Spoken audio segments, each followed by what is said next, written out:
30 men tried to crack the Mafia King's vault, and every one of them walked away broken. But the cleaning girl heard something inside that steel door no expert could hear her missing father's song. Maybe you know what it feels like to be invisible, to stand in a room full of powerful people and be treated like furniture. That was Grace Holloway scrubbing marble floors in Cole Bennett's Chicago mansion while armed men argued over a vault that could destroy an empire. Rain hit the windows. Guns filled the room. One wrong move would burn every secret inside. But Grace wasn't looking at the money. She was listening to the machine. Watch until the end, because this is not just a story about a vault. It's about memory power and the moment an invisible woman becomes impossible to ignore, like the video and comment where you're watching from. Before Grace ever touched the steel, she had spent 4 months learning how to disappear. That was the first rule in the Bennett house. Do not look too long. Do not speak too much. Do not stand in doorways unless someone has called for you. A girl in a Navy cleaning uniform could survive in that place only by becoming part of the walls. The Bennett estate sat north of Chicago, where the city lights thinned out and Lake Michigan turned black beneath the night. From the road, the mansion looked like old money wrapped in limestone and iron. Tall windows, stone lions, black gates that opened only for people with names worth remembering. In winter, the wind came off the lake sharp enough to cut through wool, and the whole property seemed to breathe cold air from its foundation. Grace Holloway had arrived there with 1 suitcase, 3 forged references, and a photograph of her father folded inside the lining of her coat. The woman who hired her never looked at the photograph. Mrs. Vale, the house manager, had looked only at Grace's shoes, her plain face, her neat hair, and the work history printed on cheap paper. "You keep your head down here," Mrs. Vale had said. "This family pays well because this family expects silence." Grace had nodded, like silence was something she had just learned. It was not. Silence had raised her. Silence had sat beside her in a cold apartment in Cincinnati after her father vanished. Silence had filled the empty chair at their kitchen table. Silence had answered every police report, every unanswered call, every old friend who suddenly forgot Aaron Holloway's name. So Grace knew how to keep quiet. What she did not know was how hard it would be to keep breathing inside the Bennett estate. Every room had a secret weight to it. The grand foyer smelled like lemon oil, winter roses, and expensive smoke. Portraits of dead Bennett men watched from the walls with their cold blue eyes, and their hands resting on dogs' rifles, or the shoulders of sons who had inherited both money and sin. At night, guards moved through the hallways with soft steps and hard faces. Their jackets never hung naturally. There was always a gun beneath the cloth. Grace noticed everything. She noticed that the east hallway cameras blinked twice before resetting at 2:15 in the morning. She noticed that the guard named Thomas liked black coffee with 6 sugars and often forgot to lock the archive room after his 3rd cup. She noticed that Mason Rourke, Cole Bennett's second-in-command, never entered a room without checking the mirrors first. Most of all, she noticed Cole Bennett. No one in the house said his name casually. They said Mr. Bennett or boss or nothing at all if he was close enough to hear. He was 34, but the house bent around him like he had been ruling it for a century. Tall, dark-haired, always dressed in charcoal or black, he moved through the estate with the calm of a man who knew every exit and every betrayal before it happened. He did not shout often. That made people fear him more. Grace had first seen him on her second night standing in the library with a glass of whiskey untouched in his hand. He was staring at a portrait of his father, Patrick Bennett, the dead king of Chicago's underworld. The fire threw gold across Cole's face, but it did nothing to warm him. His jaw was tight. His eyes were fixed on the painted man above the mantel, as if he were waiting for the dead to confess. Grace had come in with fresh towels and a silver tray. She had kept her head lowered just as Mrs. Vale instructed. Cole had not turned around. "You are new," he said. His voice was quiet and rough like gravel under a tire. Grace stopped near the doorway. "Yes, sir. Do you always walk that softly?" She felt her fingers tighten around the folded towels. "When people pay me to clean, they usually prefer not to hear me doing it." For a second the room held still. Then Cole looked at her. Not at her uniform. Not through her. At her. It lasted only a heartbeat, but Grace felt it like a hand against her throat. "Smart answer," he said. "I can give a quieter one." Something almost like amusement touched his mouth, then disappeared. "Leave the tray." She did. Then she left before her face could betray anything. After that, she learned his routines the way she learned everything in that house. Cole slept rarely. He held meetings after midnight. He disliked anyone standing behind him. He took calls in the conservatory when the matter was personal, in the library when it was violent, and beneath the house when it concerned his father. The basement was the only place Grace had not been allowed. The servants called it the lower level, but no one cleaned there, no maid, no electrician, no contractor. The elevator required a handprint and a code, and 2 guards stood in front of it at all hours. Grace knew better than to stare. She stared anyway when no one was watching. For months, she had followed small traces through the house. Not with foolishness. Not with the clumsy hunger of someone desperate to be caught. She searched like her father had taught her to repair clocks. Slowly, patiently, 1 gear at a time. Aaron Holloway had been a master of small things. Pocket watches, music boxes, antique regulators, old bank timers that collectors paid absurd money to restore. His hands had always smelled faintly of brass and machine oil. When Grace was a child, their kitchen table was never used for dinner. It was covered with velvet cloth, scattered screws, glass lenses, and open watch cases shining under a yellow lamp. She remembered sitting across from him in her pajamas, chin on her folded arms, watching his fingers move. "How do you know where everything goes?" she had asked once. Aaron had smiled without looking up. "I listen. To metal. To memory." Grace had wrinkled her nose. Metal does not remember. Her father had picked up a broken pocket watch and held it to her ear. People say that because they are impatient. Every machine carries the habits of the person who built it, the pressure of their hand, the rhythm of their mind, the little shortcuts they take when they think nobody will ever notice. She had listened. Beneath the silence, she heard the smallest uneven tick. Aaron tapped the table in the same rhythm. "There," he said, "that is the truth trying to get out." He had taught her how to see what other people missed. A screw tightened too much. A wheel filed by the left hand. A repeating pattern hidden inside decoration. Grace did not know then that those lessons would become the only inheritance he left her. The night he disappeared, Cincinnati was drowning in rain. Grace had been 17, old enough to know the debts had gotten worse, old enough to hear the men calling after midnight, old enough to understand that her father's smile had become something he wore for her benefit. She woke to glass breaking. Not a crash, but a sharp inward burst. A window forced open. A boot on wood. Low, male voices in the front room. Grace stepped into the hall and saw her father standing near the kitchen table with his hands raised. 3 men faced him. Their coats were dark. Their faces were blurred by shadow and rain. One of them held up a brass drawing.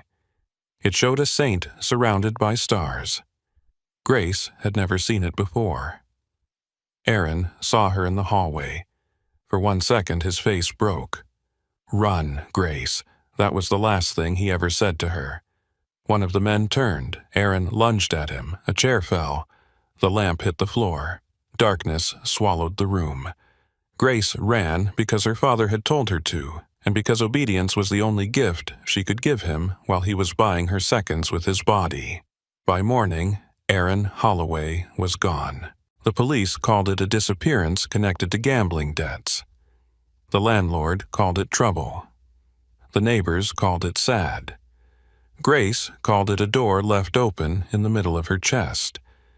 She spent 6 years trying to close it. She worked in diners, pawn shops, hotel laundries, and one backroom repair shop owned by an old man who had known her father before the debts.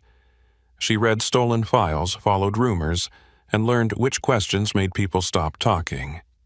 Sometimes she found nothing. Sometimes she found a whisper, a rich family in Chicago, a secret commission, a vault no bank would insure, a symbol of a saint and stars. The Bennett name came to her in pieces, never clean, never direct. Men lowered their voices around it. Women glanced at exits. A watch dealer in Cleveland told her Aaron had once been seen with Patrick Bennett's courier. A former prison accountant told her Patrick had paid millions for a mechanical security system that no computer could break. A dying bookie in Toledo told her the thing had been built under the lake house.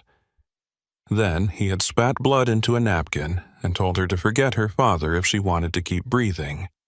Grace did not forget. By the time she stepped through the Bennett gates as a cleaning girl, she no longer expected justice to be handed to her by honest men. Honest men had paperwork. Dangerous men had answers. The trouble was, Cole Bennett did not feel like a simple answer.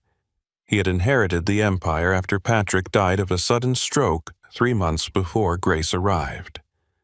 The newspapers called Patrick Bennett a businessman, philanthropist, and private investor. The streets called him a king. The federal government called him a target, though never loudly enough to make anything stick. Cole inherited all of it. The lakefront estate, the city clubs, the trucking routes, the judges who smiled too quickly, the soldiers who obeyed because they feared the Bennett name more than prison. He also inherited Patrick's enemies, and they had been waiting for the old man to die. Grace saw the pressure tightening around him day by day. Men came into the estate with red faces and left with gray ones. Lawyers arrived before breakfast. Cars idled near the gate with lights off. Once, while cleaning the back stairs, Grace heard Mason Rourke say the word subpoena into a phone, with enough hatred to make it sound like a curse. Federal agents were coming. Everyone in the house knew it, though no one said it in front of the staff. Cole changed after that. He became sharper, quieter. He held meetings in rooms Grace was not allowed to enter. He stopped drinking the whiskey he poured. He walked the halls at night as if measuring the distance between loyalty and ruin. Once, near dawn, Grace found him in the conservatory with his shirt sleeves rolled to the elbows and blood on his knuckles. Not much, just enough to suggest somebody else had lost more. She entered with a bucket and froze. Cole looked up from the sink where cold water ran red over his hand. "Leave," he said. Grace lowered her eyes. "Yes, sir." But before she stepped out, she saw what lay on the counter beside him. An old brass key, not modern, not useful on any normal lock. Its bow was shaped like a saint's broken halo. Her pulse hit hard. Cole caught the flicker in her eyes. "You recognize it?" Grace looked at the floor. "I recognize dirt, sir. That is why I am here." For a long moment only, the water spoke. Then Cole turned off the faucet. "You are either very calm," he said, "or very practiced." Grace picked up her bucket. "There is a difference." Cole studied her until her skin felt too tight. "Yes," he said, "there is." After that, she became more careful. Not because she feared Mason, though she did. Not because she feared the guards, though any one of them could make a body vanish into the lake before breakfast. She became careful because Cole Bennett noticed what other people dismissed. That made him dangerous in a way power alone could not. Still, the house gave her pieces. A torn note in Patrick's old study with the word saint written in block letters. A ledger page burned at the edges listing a payment to a shell company in Cincinnati. A hidden drawer behind the library paneling that smelled of dust and cigar smoke. Inside, Grace found nothing but an empty velvet pouch and the impression of something round that had been stored there for years. A pocket watch, maybe. Her father's kind of shape. Every clue brought her closer to the basement elevator. Every clue also brought her closer to Cole. She hated that. Hate was easier when the enemy stayed faceless. A name on a rumor, a family crest on a gate, a dead patriarch with cold painted eyes. But Cole was not dead, and he was not simple. He was brutal when brutality was required. Grace heard enough through doors to know that. Yet he was also controlled. He paid the staff on time. He remembered Mrs. Vale's sick husband. He once stopped a guard from mocking a kitchen boy who had dropped a tray. That did not make him good. It made him harder to hate cleanly. One afternoon, Grace was polishing the banister on the second floor when Cole passed below with Mason beside him. They spoke in low voices, but the marble carried sound. "The feds hit Cicero this morning," Mason said. Cole kept walking. They were supposed to. Mason glanced at him. "You gave them Cicero. I gave them a room full of men already looking for reasons to betray me." Mason smiled faintly. "Your father would have called that wasteful. My father kept snakes because he liked watching them bite each other. And you," Cole stopped at the bottom of the stairs. Grace lowered her head over the railing, pretending to buff a spot that did not exist. Cole's voice turned colder. "I prefer knowing which ones still have teeth." Mason said nothing. Cole looked up then, directly at Grace. She did not move. His eyes held hers for half a breath. Not long enough for accusation. Long enough for warning. Then he walked on. Grace's heart took several seconds to remember its rhythm. That night she dreamed of her father's hands. Not his face, not his voice. Only his hands chained above a workbench, still trying to build something beautiful for men who deserved only ruin. She woke before dawn with her fingers curled around the photograph beneath her pillow. In it, Aaron Holloway stood outside their old shop in Cincinnati, smiling into sunlight. He wore a brown vest, his sleeves rolled up, his hair messy from work. Grace stood beside him at 13, all elbows and stubborn chin, holding a pocket watch too proudly for a girl who had only cleaned the case. On the back, in Aaron's slanted handwriting, were 6 words, "For Grace, who hears the truth." She pressed the photograph to her chest until the paper softened with warmth.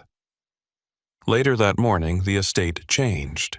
Grace felt it before anyone spoke. The guards doubled. The gates remained closed. Phones rang and rang. Men who usually smirked at maids moved through the halls with white mouths and short tempers. Mrs. Vale ordered the staff to stay above the first floor, then vanished into the service office and locked the door. By noon, 3 black SUVs arrived. By 2, a helicopter circled once over the lake and disappeared into the clouds. By evening, Dr. Felix Calder walked through the foyer carrying equipment cases worth more than Grace had earned in a year. He was thin, silver-haired, and dressed like a man who believed money could protect him from consequences. He spoke to no one beneath his social rank and wiped his hands after touching the elevator rail.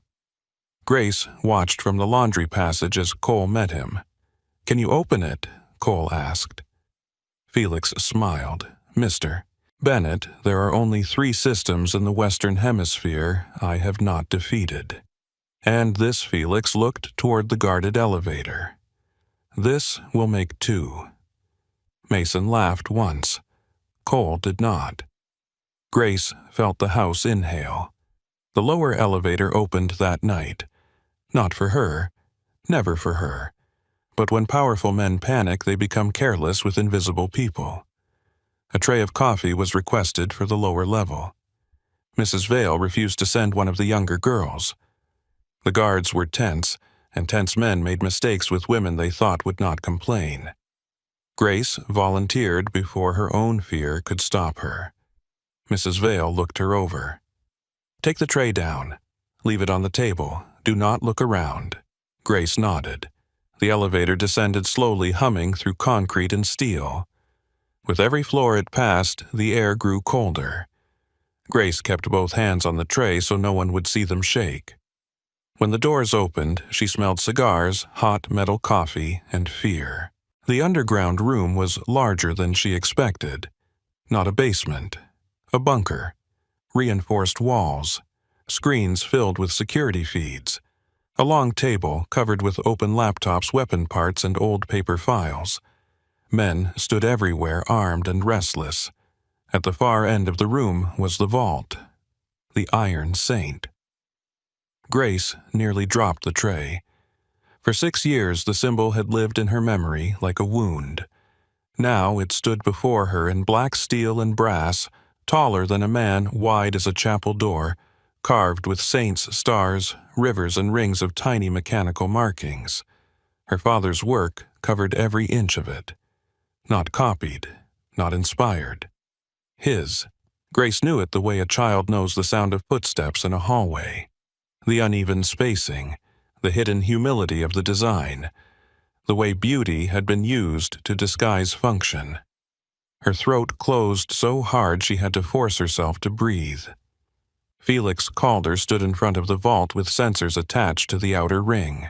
Sweat shone at his temples. Cole stood behind him still as judgment. Mason leaned against the table, arms crossed, gun visible beneath his jacket. Grace placed the tray down. No one thanked her. No one truly saw her. Good. She lowered herself beside a spill from an overturned espresso cup and began wiping the floor inch by inch while her eyes climbed the vault. Felix worked for another hour. Then another. The room slowly became a cage of failed confidence. First, he stopped joking. Then he stopped explaining. Then he began muttering to himself in a voice too low for pride.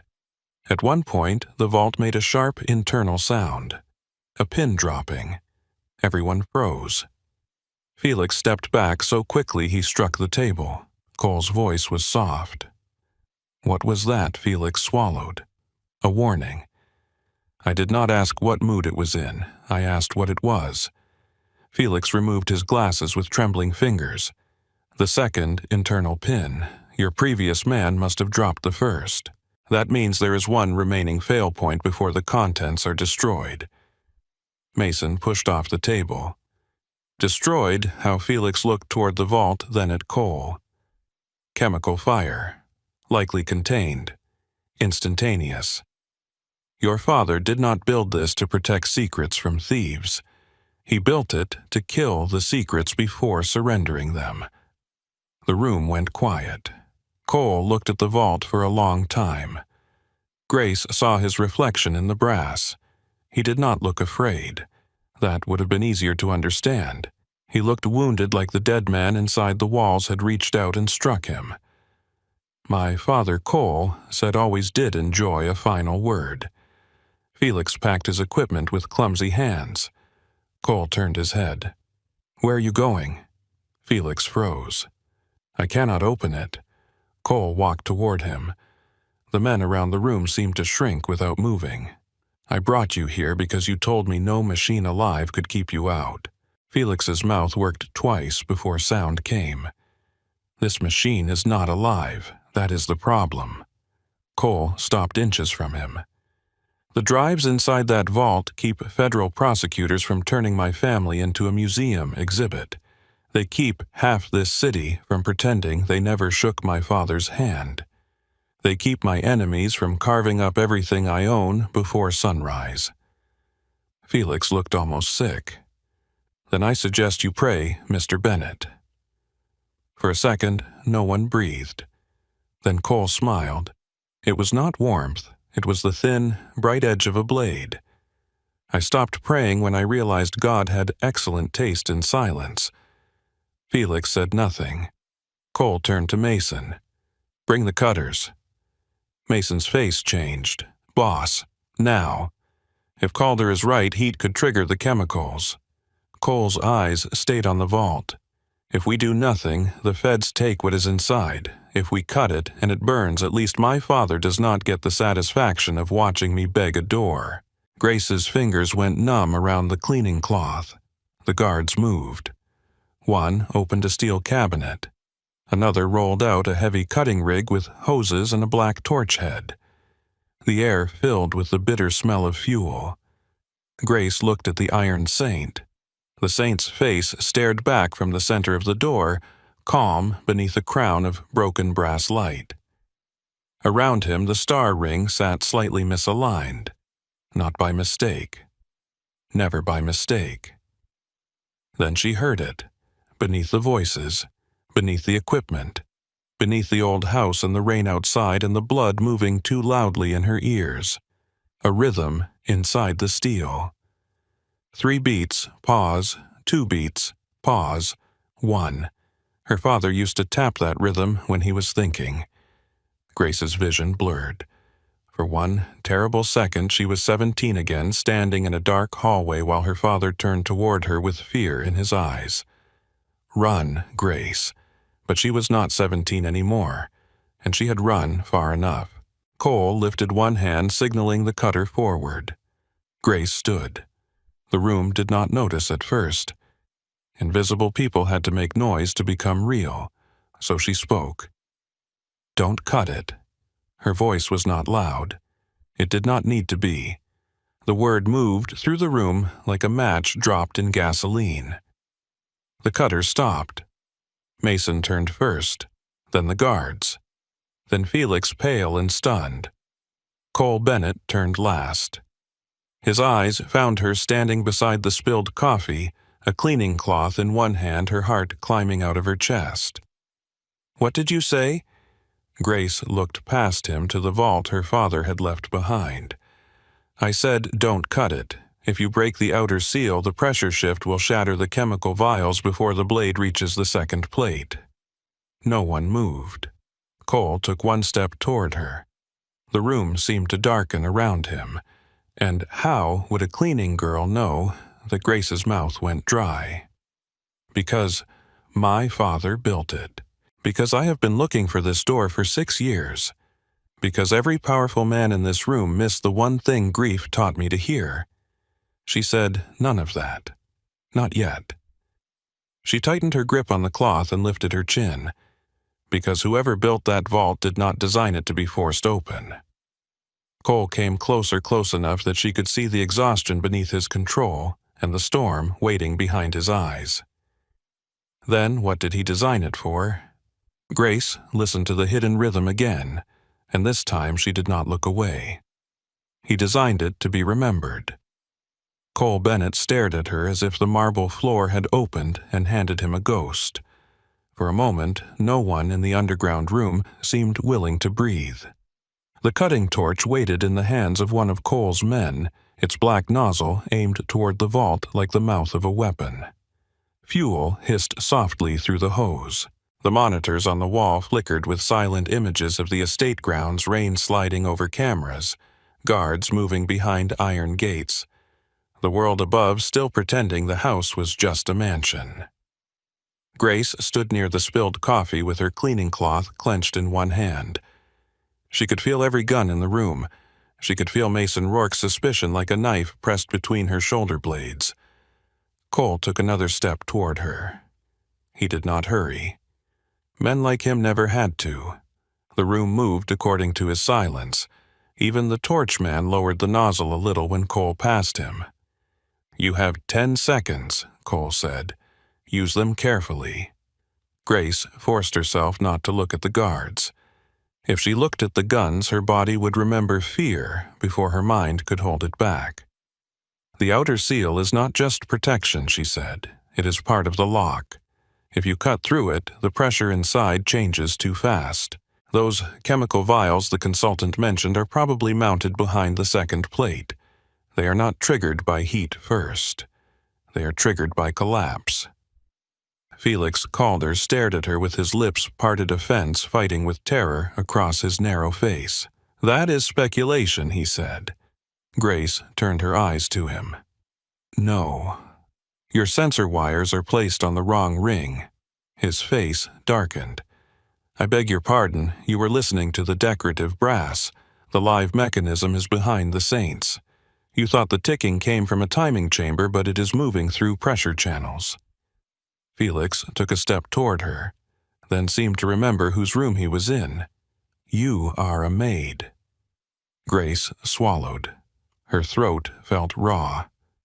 "Yes." "Then stop speaking like you understand machinery you could not possibly have studied." Something in Grace went still. For 4 months, men had stepped around her, spoken over her, handed her dirty glasses without meeting her eyes. Before that, landlords had spoken slowly to her because she did not have enough money. Police officers had called her upset when she tried to tell them her father had not run away. Men in pawn shops had smiled at her grief and offered half the value of his tools. She knew that tone. It had followed her through half her life. She looked at Felix and said, "You dropped the second pin because you tried to force the lunar ring forward." Felix went white. Mason's head turned slightly. Cole noticed that. Grace saw it in his eyes. Not trust, not yet, but interest sharpened by danger. Felix adjusted his glasses with fingers that no longer obeyed him. The ring needed to be tested. "You did not test it. You insulted it." A low sound moved through the men. Not laughter. Something closer to disbelief. Cole lifted one hand, and the sound died. He stopped in front of Grace close enough for her to catch the scent of rain on his coat and tobacco beneath it. He was taller than she had realized. Not because she had never seen him before, but because she had always seen him from below, from doorways, from behind trays and folded sheets. Now he stood directly before her, and there was no furniture, no roll, no silence left to hide behind. His eyes moved over her face, slow and merciless. "What is your name?" She had lied easily for months. She had handed over false papers. She had answered to a work history that belonged to no one. But with the vault behind him and her father's rhythm beating through the steel, the lie felt suddenly fragile. "Grace," she said, "I know what the staff calls you. I am asking what your name is." Her pulse stumbled. Mason moved closer. "Boss, enough. She has been inside this house for months. We do not know who sent her." "No one sent me," Grace said. Mason laughed once. "A cleaning girl knows pressure systems, chemical triggers, and the inner behavior of a vault nobody in this room can open. That does not happen by accident." Grace kept her eyes on Cole. "Neither does that vault." Cole's face did not change, but something behind his eyes shifted. He turned his head slightly toward Mason. "Search her." The words hit Grace colder than the room. 2 guards stepped forward. She backed up before she could stop herself. Cole saw the movement. His gaze dropped to her hands. One still held the cloth. The other had curled into a fist so tight her nails cut her palm. "I am not asking," he said.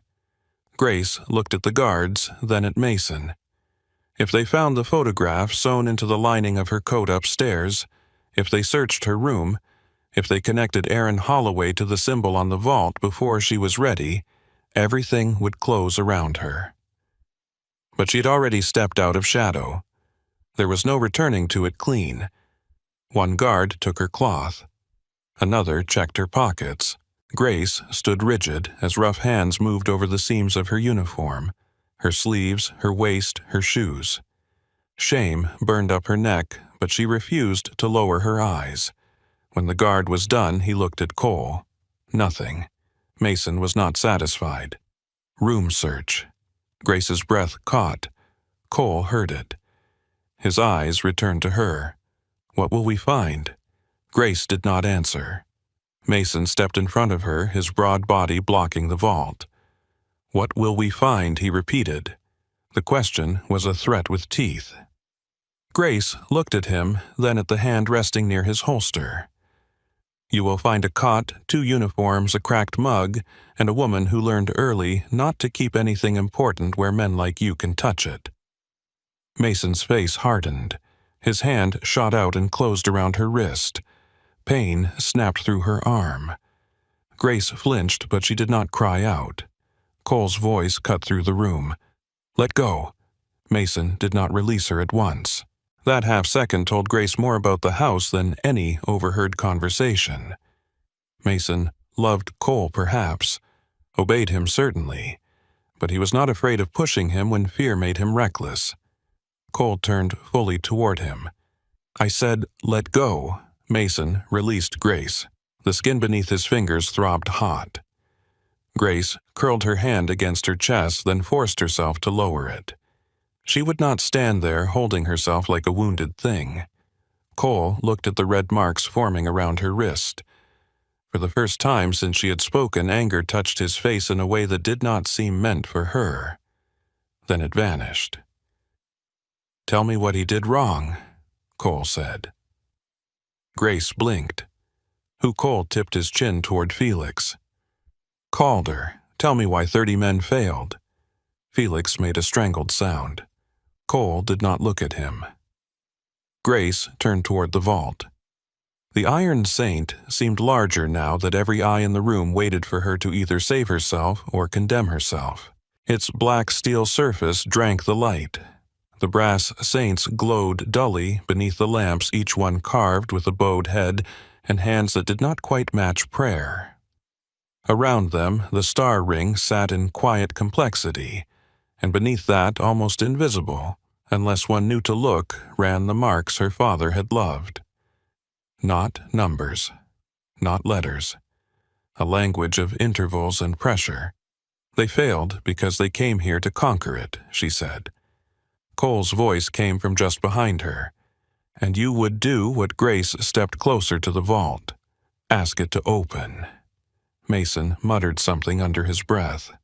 Grace ignored him. She lifted her hand but did not touch the door yet. The cold from the metal reached her skin before contact. She remembered her father warming brass parts in his palm before setting them into place, whispering that machines hated impatience. This is not a modern security system. It is old work hidden inside new fear. The person who built it did not trust codes alone. Codes can be stolen. Numbers can be beaten out of people. Digital locks can be fooled. But memory is harder. Cole stood close enough that his shadow crossed hers on the steel. You keep talking about memory. Grace nodded once. Because the machine is built around it. Whose memory? There it was. The question she could not afford and could not avoid. Grace looked at the saint's broken halo. I do not know yet. It was not exactly a lie, not in the way that mattered. She knew whose hands had built it. She did not know which wound he had hidden inside. Felix found his voice again brittle with humiliation. Mr. Bennett, this is absurd. She is using poetic language to disguise ignorance. Grace turned sharply. You placed sonic readers on the outer rim because you expected a conventional tumbler stack. But when you turned the lunar ring, the sound bounced wrong, didn't it, hollow, where it should have been dense? Dense where it should have been hollow. You heard it and ignored it because it did not fit your theory. Felix said nothing. You used a torque assist on the central dial. You thought resistance meant old friction. It was not friction. It was a warning. That is why the second pin dropped. The room changed. Grace felt it before she understood it. The men were still armed. Mason was still suspicious. Cole was still dangerous. But the shape of their attention had shifted. They were no longer watching a servant make noise. They were watching a woman describe the thing that had terrified them. Cole moved to the table and picked up Felix's abandoned tablet. He glanced at the readings, then looked at Felix. Is she right? Felix's jaw worked. Partially. Cole's stare hardened. Is she right? Felix looked away. Yes. The word landed heavily. Grace closed her eyes for 1 second. Not relief.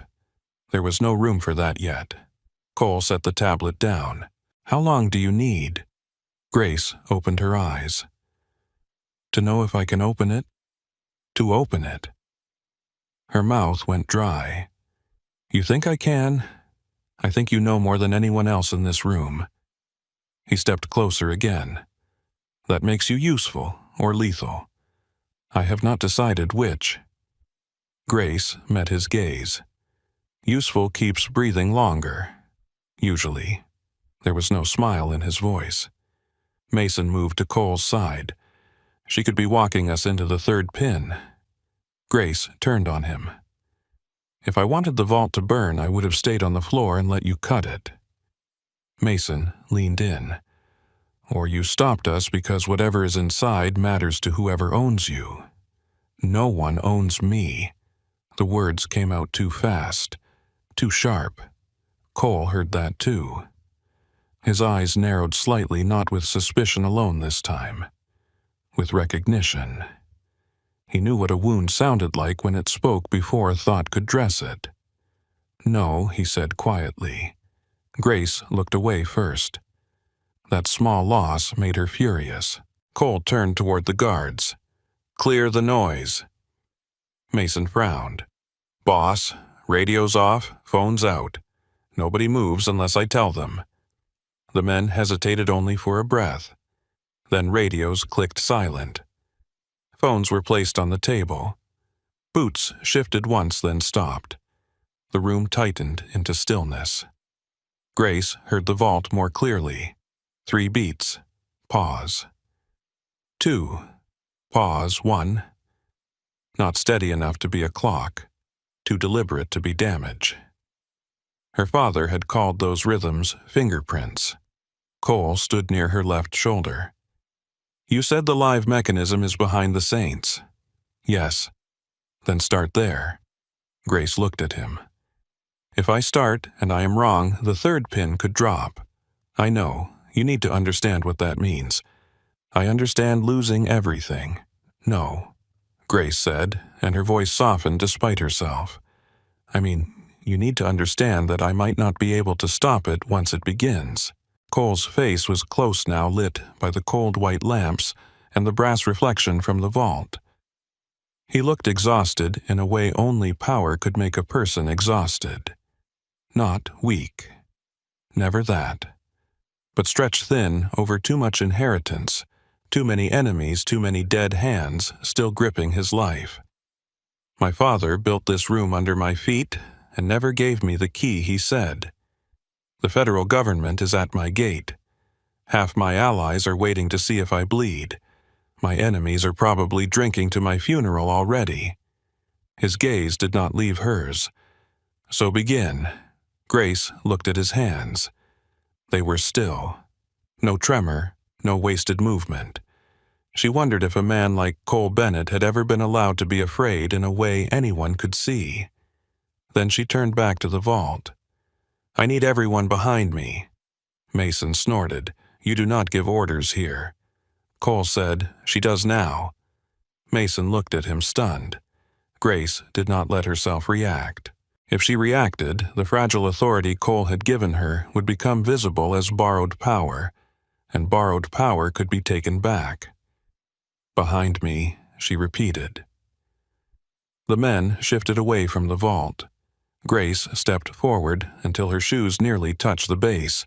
The steel rose above her, black and cold and impossible. Up close, she could see the tiny scratches left by failed tools. The experts had wounded the surface without understanding the body beneath. She lifted her right hand, stopped. Her wrist still ached where Mason had grabbed it. Fine pressure control. She had said it to shame him, but it was true. The slightest tremble could turn a listening touch into force. She flexed her fingers once. Cole noticed. Without speaking, he stepped to Mason, took a folded white handkerchief from his own pocket and held it out to Grace. For a second, she did not understand. Then she saw his eyes move to her wrist. A strange heat moved through her chest, unwanted and unwelcome. She took the handkerchief and wrapped it around the reddened skin tight enough to steady the joint. "Thank you," she said, barely above a whisper. Cole's answer was just as quiet. "Do not make me regret it." That almost brought a laugh out of her. Not because it was funny, because the room was full of guns a vault could burn an empire to ash, and the most dangerous man in Chicago had just given her his handkerchief like they were standing in a ballroom instead of the belly of a criminal house. Grace placed her palm against the vault. Cold shot up her arm. She closed her eyes. For a moment, the underground room fell away. She was back in Cincinnati. Yellow kitchen light, rain on the window, her father humming low while a pocket watch lay open between them. "Do not force it, Gracie." She opened her eyes. "The outer ring is not aligned to today," she murmured. Felix could not stop himself. "Of course it is. I checked the astronomical table." Grace shook her head. "You checked the sky, not the grief." Cole heard her. She felt him hear it. Her fingers moved along the star ring, not turning yet, only feeling the carved points. Orion, Venus, the moon. Her father had never made anything decorative without giving it a job. The problem was not finding a date. The problem was finding the right wound. Patrick Bennett's birthday, Cole's birthday, the founding of the Bennett family business, the date of the estate purchase. Those would have been the experts' guesses. Too obvious, too client-focused. Aaron Holloway would not have trusted a client with the heart of his mechanism. Grace listened to the rhythm again.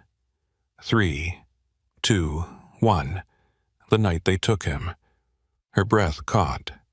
Cole's voice came low from beside her. "What is it?" Grace did not answer. If she spoke, grief would spill out, and she needed her hands more than she needed the truth. She gripped the outer ring.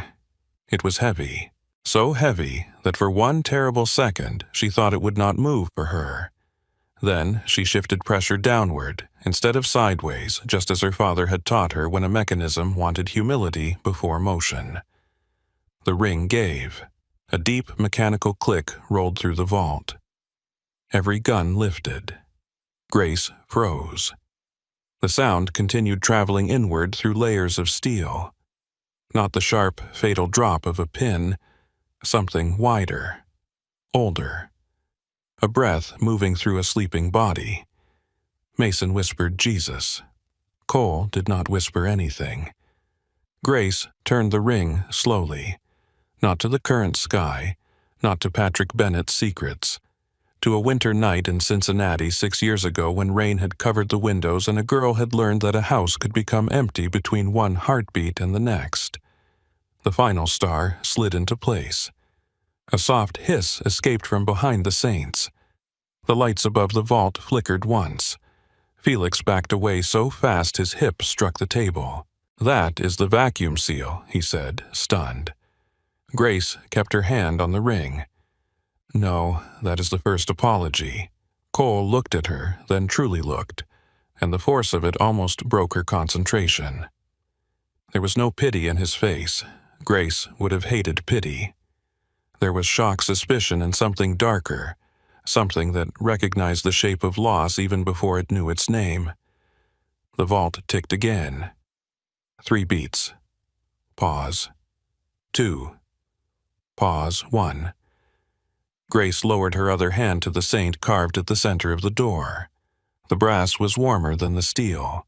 Her father's machines always saved warmth for the part that mattered. She pressed her fingers against the saint's book, searching for the hidden give beneath the metal. Behind her, Mason shifted. Grace snapped without turning. "Do not move." The room obeyed. Not because she was a maid, not because Cole had ordered it, because the vault had answered her. Grace felt the book plate sink beneath her fingertips. A second mechanism awakened inside the door. This one sounded like chains tightening in a cathedral wall. Cole stepped closer. His voice brushed the side of her face. "Grace, She kept her eyes on the saint. "If you say my name like that again, I will lose count." He went silent. The corner of her mouth almost trembled. Not a smile. There was too much fear for that. But something human moved between them, brief and dangerous, and then it was gone. She touched the saint's lowered hand. There should have been a blade in it, but the carving held only empty air. Her father had removed the weapon. Grace understood suddenly. Not a warrior, a witness. She turned the saint's hand downward. A red light flashed above the vault. The room exploded into motion. Mason drew his gun. Felix shouted third pin. Grace shouted over him, "Stop!" Nobody did. Cole moved faster than she expected. He seized Mason's wrist and forced the gun downward before it could point at her. Grace kept both hands on the vault, her breath trapped in her chest. The red light flashed again, then again. 3 times. The world narrowed to that light. Grace counted beneath her breath. 3, 2, 1. The red light changed to amber. A low release of air shivered through the floor. Nobody spoke. Grace closed her eyes for half a second. "That was not the third pin," she said. Felix looked as if he might be sick. Then, what was it? Grace opened her eyes and looked at the brass saint beneath her hands. The machine, checking whether we were afraid enough to ruin ourselves. Mason stared at her. Cole slowly released Mason's wrist. The room stood frozen around Grace, caught between terror and wonder. She looked down at her wrapped wrist, at Cole's white handkerchief already smudged with brass dust, then back at the vault. The iron saint ticked softly. The rhythm had changed. Not 3, 2, 1 anymore. Now it sounded like a song trying to remember its first note. The iron saint did not sound like a vault anymore. It sounded alive. Grace kept her palms against the brass saint while the vibration moved through her bones. The room behind her remained locked in silence, but she could feel every man waiting for the machine to decide whether they would live with their secrets or watch them turn to ash. The rhythm inside the door shifted again. A faint chime trembled beneath the steel. 1 note, then another. Grace forgot the guards, forgot Mason, forgot Felix Calder's shallow breathing near the table. For one suspended second, she forgot Cole Bennett standing so close that the heat of him brushed against her back. She was no longer underground beneath a mafia estate. She was 12 years old in Cincinnati, lying on the kitchen floor with her cheek against cool linoleum, while her father worked at the table above her. Rain tapped the windows. The old radio had gone in and out with static. Aaron Holloway had hummed because he always hummed when the work frightened him. Not a church hymn, not a love song. Shenandoah. Low, slow aching with distance. A song about a river and a longing that never learned how to die. Grace opened her eyes. The inner ring of the vault was engraved with tiny musical notes, so small the experts must have dismissed them as ornamentation. They wrapped around the saint's halo in a delicate curve. Some were raised, some were sunken. Some had tiny notches beside them like scratches from careless tools. They were not careless. Her father never scratched anything by mistake. Grace lifted her wrapped wrist and touched the first note. Nothing happened. She touched the second. The vault clicked softly. Felix inhaled. Grace ignored him. She closed her eyes and heard her father's voice beneath the memory of rain. "Slow, Gracie. Do not chase the melody. Let it come to you." She pressed the third note, then the fifth, then the second again. The brass yielded beneath her fingertips like piano keys buried in a wall. Each touch woke a sound deep inside the iron saint. Not loud, not pretty, more like a giant music box turning in its sleep. Cole leaned closer, his voice barely above breath. "What are you doing?" Grace did not look at him. Listening to what? To a man who did not want to be forgotten. Cole went still. The words had slipped out before she could stop them. Too much truth. Too naked. In this room, truth was more dangerous than any weapon. But the vault was singing now, and Grace could not pull herself back into the safe shape of a servant. She pressed the next note. A lower chime answered. The floor trembled. The amber light above the vault steadied. Felix whispered impossible. Grace almost smiled. That word had followed women like her all her life. Impossible for a broke girl to track men with private armies. Impossible for a missing father to leave a trail through metal. Impossible for a maid to understand what rich men had paid fortunes not to learn. But impossible was just a locked door spoken by someone without the key. The melody continued beneath her hands. One note was wrong. Grace stopped. The room stopped with her. Her fingers hovered over the brass. Her father had always changed one note when he was hiding something. Just one. A private joke between them. When Grace was little, she would call him out on it, and he would laugh, delighted that she heard him. She found the wrong note. Not wrong. Waiting. She pressed it. For half a second, nothing happened. Then, the iron saint rang. The sound burst from the vault in a deep metallic wave that rolled through the bunker and shivered through every glass on the table. Men swore under their breath. A guard crossed himself. Mason took one step back before pride forced him still again. Grace kept her hand on the note until the vibration faded. Behind the door, something large unlocked. Not fully, not yet. The central sunburst set inside the saint's chest turned a fraction of an inch. Cole saw it. His voice was different now. Lower, stripped of impatience. You moved the heart. Grace looked at the sunburst. Yes. Can you finish it? She stared at the tiny hollow in the center of the brass rays.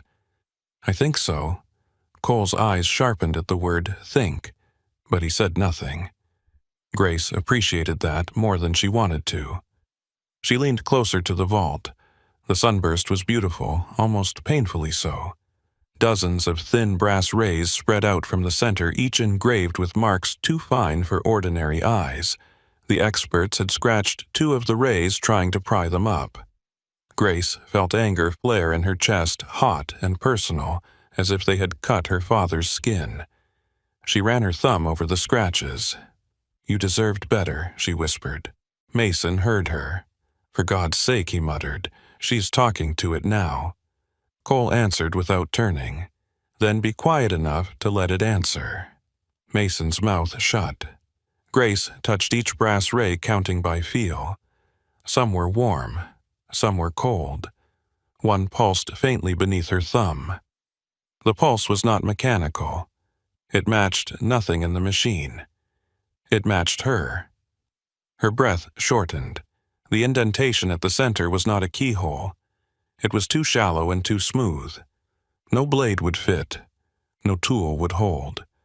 It was a place for skin. No fingerprint reader. No scanner. Nothing digital. Pressure. Pulse. Her father had built the final mechanism for a living hand. Grace saw him as clearly as if he stood beside her. Aaron Holloway bent over a bench working by a lamp in a place he never wanted to be hiding one small mercy inside a monster. He could not know whether Grace would ever find it. He could not know whether she had lived, whether she had forgiven him for telling her to run, whether she still remembered the song. But he had built a door that would not open for force. Only for patience. Only for memory. Only for a hand steady enough to love what it had lost. Grace pressed her thumb into the hollow. The brass was warm. Too warm. Her heartbeat leapt against it. Inside the vault, the mechanism answered with a faint ticking that followed her pulse. Fast at first. Frightened. The amber light flickered. Felix said, "Her heart rate is too high." Grace closed her eyes. Cole's voice cut softly through the panic. Everyone silent, no one moved. Grace tried to breathe slower. It did not work. The room was too cold. Her wrist hurt. Her father might be dead. Cole Bennett was behind her with an empire hanging on her hands. 30 men had failed before her, and if she failed now, every answer she had chased for 6 years would burn inside a steel tomb. Her pulse jumped again. The amber light flashed red. Mason hissed a curse. Grace's thumb trembled in the hollow. Then Cole moved. Not enough to startle the vault, not enough to touch her hand. He stepped closer until his chest nearly brushed her shoulder, then lowered his voice to a place only she could hear. Grace. She did not open her eyes. I told you not to say my name like that. I know. His breath was warm near her ear. Listen to me anyway. A strange laugh almost broke through her fear. It came out as a shaky exhale. Cole continued quiet and controlled. There are men in this room who have killed for less than what you know. There are federal agents coming for me before dawn. There is a vault in front of us built by a dead man who hated simple answers. Grace swallowed.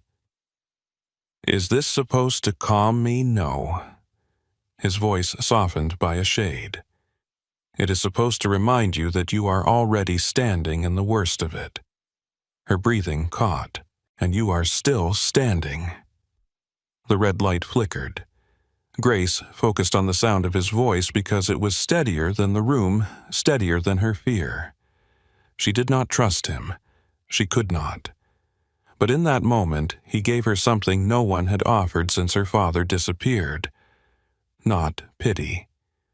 Not dismissal. Ground. Her pulse slowed. The vault listened. The red light faded back to amber. Cole did not move away. Grace opened her eyes. The sunburst waited. She kept her thumb in the hollow and placed her other hand along the outer rays. The final turn would require pressure in 2 directions at once. Not strength. Balance. The kind her father used when setting a balance wheel thinner than a strand of hair. Her wrist throbbed beneath Cole's handkerchief. She ignored it. On my count, she whispered. Cole said, Your count. Grace stared at the saint's face. The brass eyes seemed almost sad. 1. The vault ticked with her pulse. 2. Somewhere deep inside, metal shifted. 3. Grace pressed inward with her thumb and turned the sunburst counterclockwise. It resisted. Hard. Pain shot through her injured wrist. She bit the inside of her cheek and kept turning. The resistance grew sharper. The vault wanted to snap back. Her thumb burned against the brass. The old wound of grief opened behind her ribs, and for one wild second she thought of letting go, letting the machine decide, letting the secrets burn with the men who had built their lives around them. Then she remembered Aaron's hands guiding hers over a broken watch. Never punish the machine for the man who misused it. Grace shifted her grip. The sunburst moved. A quarter turn, exactly. The sound that followed was not a click. It was thunder. Massive steel bolts withdrew inside the door, one after another, each one striking through the room like a hammer against the bones of the house. The table shook. Coffee rippled in white cups. The monitors flickered. Somewhere overhead, alarms began to chirp and then died before they became screams. The Iron Saint exhaled. Cold air spilled from the seam of the vault door, carrying the scent of dust, old paper leather machine oil, and something faintly sweet that Grace could not name. For a moment, nobody moved. Then the door shifted outward by an inch. Only an inch. Enough to prove the impossible had happened. Grace pulled her thumb from the hollow. The brass had left a red circle pressed into her skin. She stared at it, unable to breathe. Felix Calder sank into the nearest chair as if his bones had been cut. Mason stepped forward slowly, his face emptied of mockery. The guard with the torch lowered it to the floor. Cole did not look at the vault. He looked at Grace. That was when her knees almost gave. Not during the red light. Not during the final turn. Not while 30 armed men watched her hands decide the fate of an empire. After, when the silence made room for what she had done. She reached for the edge of the vault to steady herself, but Cole's hand came first. His fingers closed around her elbow, firm and warm. Not ownership this time. Support. Grace hated that she needed it. She hated more that she did not pull away. The vault door groaned as 2 of Cole's men stepped in and drew it open wider. The sound was enormous, a long steel moan rising from the foundation. The gap became a doorway.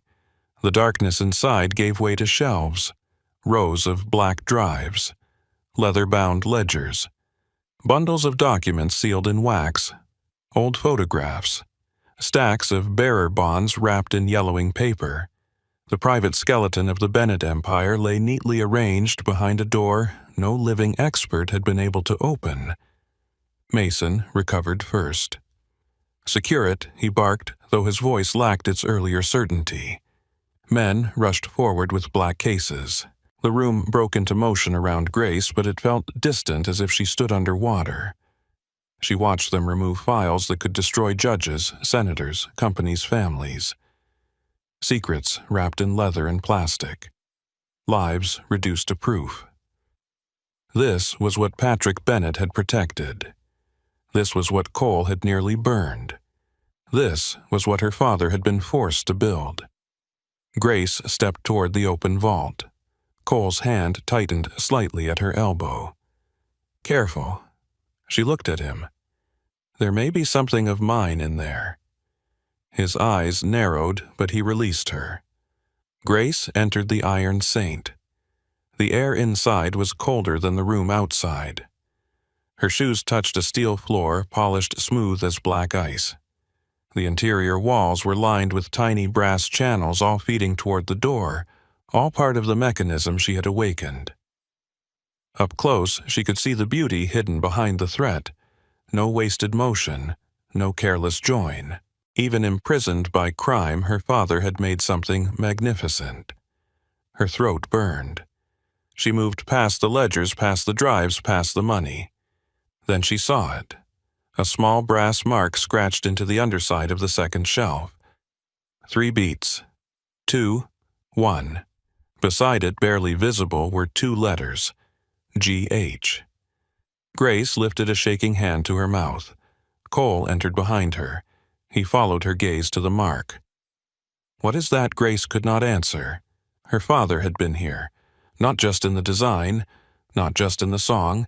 He had carved her initials where no client would ever look, where only someone searching with love would find them. A sound broke from her chest. Not a sob, not yet. Something smaller and more wounded. Cole stood beside her in the cramped cold of the vault. He did not touch her this time. That restraint nearly undid her. Grace reached under the shelf and felt along the brass seam. There was a hidden lip there too fine to see. She pressed once. A narrow compartment opened with a whisper.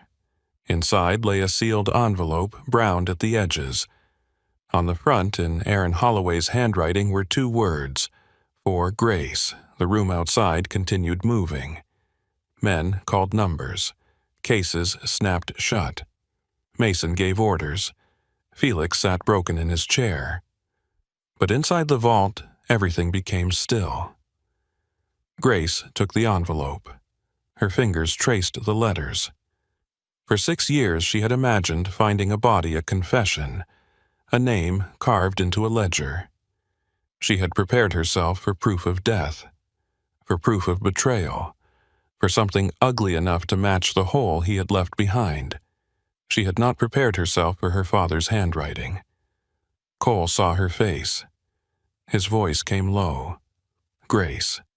This time she let him say it. She turned toward him with the envelope held against her chest. "My father built this." Cole's expression changed, but only slightly. The kind of change a less careful person would miss. His jaw set. His eyes darkened. The pieces were moving behind them. Grace stepped closer. "My father built your vault." Cole said nothing. The silence was answer enough. Outside the vault, Mason appeared at the doorway. "Boss, we found the primary drives. The ledgers too. Everything is intact." Cole did not look away from Grace. Mason noticed the envelope in her hand. His face hardened again.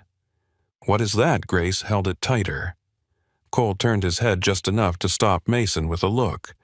Mason stopped. Cole reached toward Grace, palm open. "Let me see it." Grace's laugh came out broken. "No." "Grace, no." The word cracked through the vault. She backed away from him, the envelope pressed to her chest like something alive. "I did not open this for you." Cole's eyes sharpened.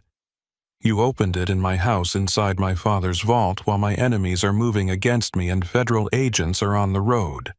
I opened it because my father left me a way in." Mason stepped into the doorway. "That is enough." Grace turned on him with tears standing in her eyes. "No, it is not. You all stood here with your guns and your money and your expensive fear, and not one of you understood what this was. You thought it was a weapon, a safe, a dead man's trick." Her voice shook, but it did not weaken. It was a message. Cole absorbed every word like a man taking wounds without flinching. What was his name? Grace looked back at him. The truth stood between them now, no longer hidden, no longer safe. Aaron Holloway. The name hit the vault like another mechanism unlocking. Cole's face went very still. Mason's eyes widened for half a second, then narrowed. Grace saw it. "You know that name." Cole did not deny it. Grace stepped out of the Iron Saint past him into the bright, cold room where every man now watched her, as if the cleaning girl had become the most dangerous object in the house. Her chest rose and fell too quickly. She held the envelope against her heart. "My name is Grace Holloway," she said, "and the man who built your father's miracle was my father." Cole walked out of the vault after her. The open door loomed behind him, black and brass and breathing cold air into the room. Grace faced him across the concrete floor, no longer kneeling, no longer invisible, no longer able to pretend she had come there only to clean. Her voice dropped to a whisper that carried anyway. "So, tell me, Cole Bennett." His eyes locked on hers. Grace lifted the envelope. "What did your family do to him?" Cole did not answer right away. That was the first thing Grace hated. Not the guns. Not Mason, staring at her like she had grown teeth. Not Felix Calder, half sunk into a chair, his pride ruined across his face. She hated the silence because silence had always been where men hid the truth until it was too late to save anyone. Cole stood in front of the open vault with cold air sliding around his shoulders. Behind him, the shelves of ledgers and drives waited like bones pulled from a grave. In his hand, one of his men held a black case filled with enough secrets to bend judges, ruin senators, and keep the Bennett name breathing for another generation. But Cole was not looking at the case. He was looking at Grace, at the envelope in her hands, at the name she had just given him. Aaron Holloway. Something moved across his face. Not shock exactly, not guilt either. It was recognition buried deep and dragged suddenly into the light. Grace saw it and felt the floor tilt beneath her. "You know him," she said. Cole's jaw tightened. Mason stepped forward. "Boss, let me take her out of the room." Grace did not look at him. "Try." Mason's hand went toward his jacket. Cole spoke without raising his voice. "If you touch her again, Mason, you and I are going to have a problem that friendship will not survive." The room froze. Mason stopped with his fingers inches from his gun. His face hardened, but something like hurt flashed beneath it before he covered it with obedience. Grace felt the words hit her in a place she did not want Cole Bennett touching. Protection from men like him was never free. She knew that. Still, her wrist remembered Mason's grip. Her body understood the difference between being seized and being shielded. Cole turned his attention back to her. Open the envelope. Grace's fingers tightened around it. No, it has your name on it. That is why you do not get to order me. A few of the guards looked at one another. No one spoke that way to Cole Bennett, not in his own house, not underground, not surrounded by men who knew how to make bodies disappear into lake water. Cole came closer, slowly. Grace's pulse jumped, but she held her ground. His eyes dropped to the envelope, then rose back to hers. I knew your father's name, he said. I did not know you existed. The admission struck hard and strange. Grace wanted to call him a liar, wanted to throw the envelope at his chest, wanted to demand every missing year back with interest. But his voice did not sound like a man dodging blame. It sounded like a man stepping carefully around something loaded. She slid one finger under the old seal. The paper gave with a faint tear. Inside was a single sheet folded twice, and a brass sliver no longer than a matchstick. Grace knew what it was the moment it touched her palm. A balanced spring fragment. Her father used to tuck them behind her ear when she was little and call them moon curls. Her eyes blurred. She unfolded the page. The handwriting was Aaron's, but rougher than she remembered. More pressure, less grace. As if he had written quickly with someone watching. My Grace. If you are reading this, then you found the saint. I am sorry I built a door out of your grief. I had no other way to leave a path that only you could follow. Do not trust the first story they give you. Patrick Bennett commissioned the vault, but he did not take me from Cincinnati. He paid my debt and promised me passage out. I believed him because I was tired and because I wanted to come home to you clean. I never reached the plane. The rest of the letter was stained, the ink dragged by water or sweat. Grace read through the broken lines, each word cutting deeper. Cross took me. He wants machines that do not merely lock people out. He wants machines that keep people in. If the saint opens, look beneath the king's secrets. Patrick kept proof. He feared Cross, though he would never confess fear aloud. The proof is inside the small iron box with no handle. Do not come alone. Do not trust mercy from men who profit from cages. I love you beyond time, Dad. The page shook in Grace's hands. Beyond time. Her father used to whisper that when she was small and afraid of thunder. Love does not stop because a clock does, Gracie. It waits beyond time. For 6 years, she had trained herself not to imagine him alive. Hope was too expensive. Hope could eat a person from the inside. She had wanted truth, even if truth meant a grave. But this letter was not a grave. It was a pulse. Grace pressed the paper to her mouth. A sound escaped her before she could swallow it. Cole stood still. That stillness mattered. He did not crowd her. He did not reach for the page. He gave her 1 human second in a room that had never been built for humanity. Then Mason shattered it. Cross, he said. As in Victor Cross. Cole's eyes did not leave Grace. Yes. The name changed the temperature of the room. Even the guards who had spent the night pretending fear was beneath them went quiet in a different way. Victor Cross was not just another rival. Grace had heard the name once in Toledo from a man who stopped drinking halfway through a sentence and walked out into freezing rain rather than finish it. Cole turned toward the open vault. There is an iron box on the lower shelf, he said. 2 men moved at once. Grace followed before anyone could stop her. Inside the vault, beneath stacked ledgers and sealed packets, sat a small black box built into the floor bracket. It had no handle, no visible hinge, and no keyhole. Just a smooth iron face and one brass dot in the center. Cole crouched in front of it. Grace knelt beside him before she thought better of it. Their shoulders nearly touched. The box smelled faintly of oil and old smoke. Cole looked at her. "This one yours too." Grace studied the brass dot, then the seam around the box face. Her grief still trembled through her body, but the machine steadied her. Metal asked cleaner questions than people. "No," she said, "this is not my father's work." Cole waited. "It is your father's." Something shadowed his face. Grace placed 2 fingers near the brass dot and felt a small depression around it. Not pulse. Not pressure. Simpler.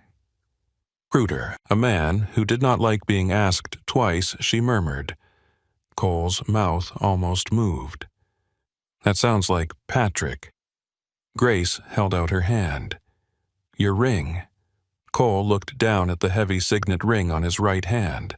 Black stone, silver crest, a crowned wolf. "My father wore that," he said. "I know." "How? Because men like your father love turning keys into jewelry." For a second, Cole stared at her. Then he removed the ring and handed it over. It was warm from his skin. Grace hated that she noticed. She pressed the crest against the brass dot and turned. The box opened with a blunt click. Inside was a stack of photographs, a small leather journal, and several folded documents bound with red string. Cole reached for the photographs first. Grace saw her father before the picture fully cleared the box. She stopped breathing. Aaron Holloway sat at a workbench in a gray room with concrete walls and a caged light above him. His hair had gone silver. His face was thinner, lined with exhaustion, but it was him. It was him so completely that her body recognized him before her mind could protect itself. In the photo, he held a tiny gear assembly in one hand. On the table beside him lay a newspaper. The date was 3 weeks old. Grace touched the image with one finger. The room fell away. She was not underground anymore. She was not facing mafia men or federal raids or family empires. She was 17 again, hearing her father shout for her to run. She was 23, touching proof that he had survived every year she thought had swallowed him. "He is alive," she whispered. Cole's voice came low beside her. "Yes." The word broke her, not loudly. Grace had spent too many years being quiet to fall apart in a way that filled a room. Her shoulders folded inward. One hand covered her mouth. Tears spilled hot and fast, and she hated them, but she could not stop them.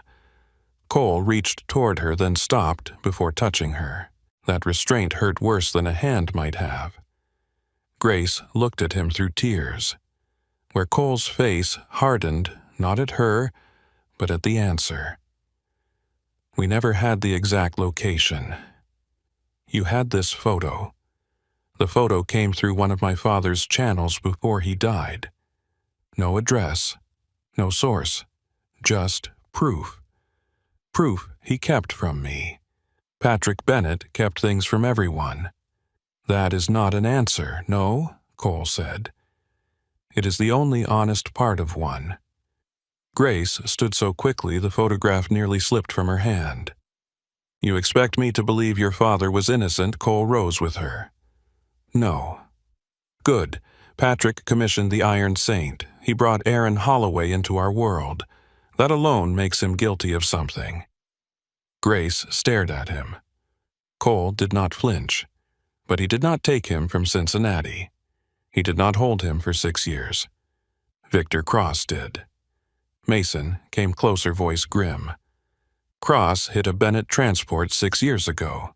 Patrick buried the story because he did not want the city knowing he had been robbed. Grace turned toward him. "And none of you thought to look for the man who was taken." Mason's mouth tightened. Cole answered. "We looked. Not hard enough." The words cracked across the room. No one spoke.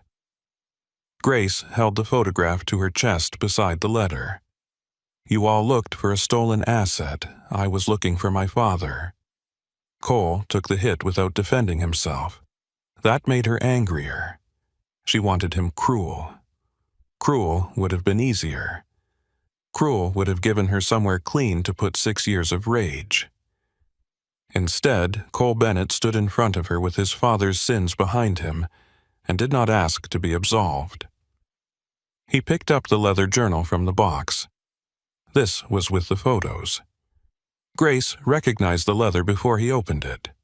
Dark brown, scratched corner, a faint burn mark near the spine.